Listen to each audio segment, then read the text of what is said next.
Ah bah t'es pas en reste, toi, tu pars pas les mains vides en plus. Ouais, c'est pas mal, ouais. C'est quoi? Des poirées.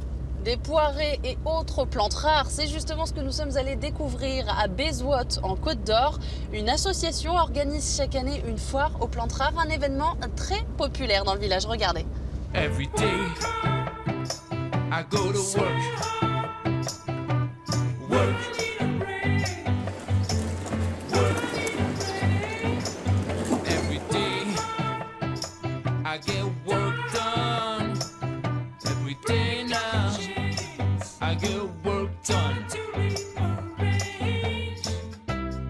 Bonjour Jean-Luc. Bonjour. Alors la foire aux plantes rares, c'est avant tout cet ESAT, ces serres au départ, hein. Tout a démarré ici. Donc tout a démarré à Bezouot, au village de Bezouot, et en particulier en partenariat avec l'ESAT qui a prêté son infrastructure pour arriver aujourd'hui à la 25e, donc noce d'argent de la foire aux plantes de Bezouot.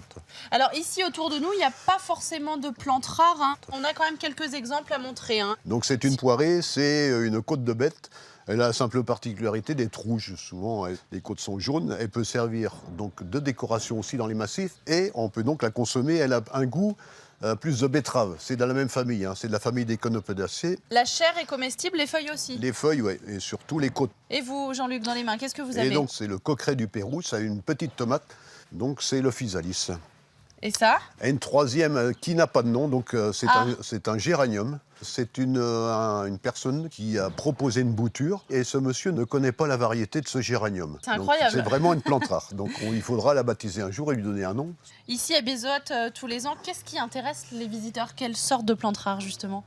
Eh ben, souvent les gens sont attirés par la plante fleurie.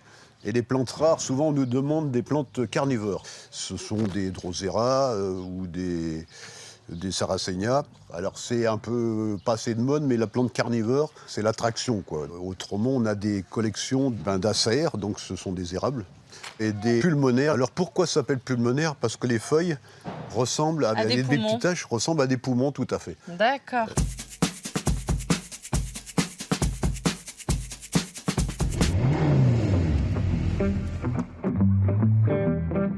Ah, beaucoup, beaucoup. Alors, il y a quelques néophytes, mais au fil du temps, on a vraiment augmenté nos compétences, c'est clair.